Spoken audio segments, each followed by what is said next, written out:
So this is a great time of the year. We're feeling pretty good. We've got the crop in and it's coming up.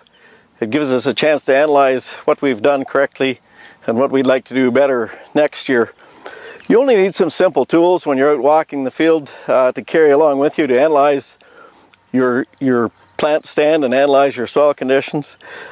Tape measure's a fundamental thing to carry, something to check soil temperature, a jackknife that locks so that it doesn't flip shut and cut your fingers, soil density probe, a shovel to dig a small soil pit. You don't have to dig to China, a bucket to carry and organize it in, and I like to carry a pizza cutter because I can easily find shallow soil density layers. It's much more sensitive than the knife.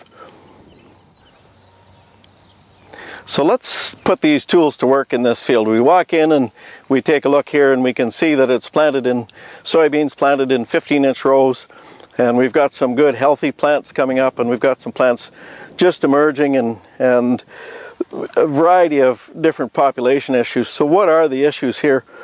One of the things we'll look at first is what is the population?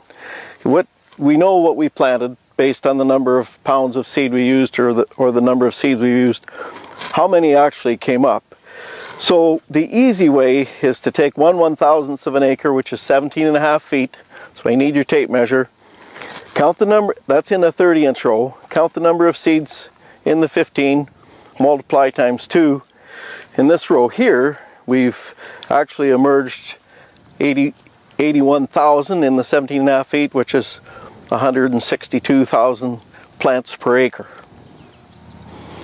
Now our row that shows up good here, we know we've got 162,000 plants, but we move over, a few feet, 4 rows, and we can see we have a lot fewer plants.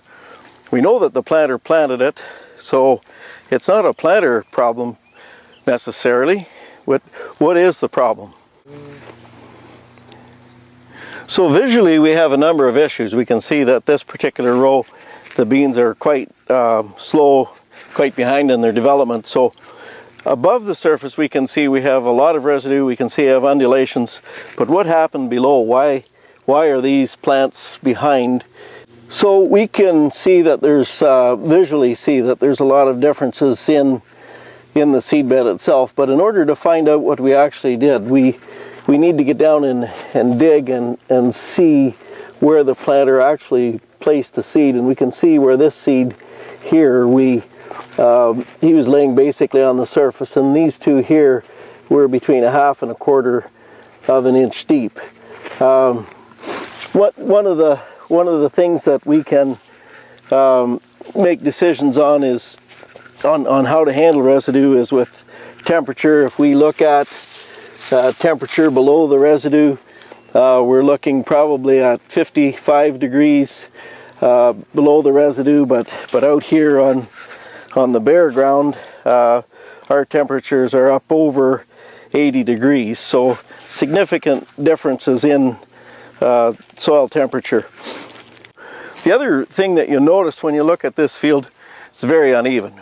It's very, very difficult for a planter to adjust to uneven terrain. So it's constantly trying to adjust, trying to maintain that very accurate depth placement you're looking for. The other part of it is harvest time. How can you do a good job of harvesting if your fields are uneven and undulating? So your decision now, looking at this in the spring, would be next year, how about grabbing a vertical tillage tool? I don't want to put all my residue down, but incorporate and redistribute some of the residue and level up some of these undulations that make it difficult for a planter to do a good job.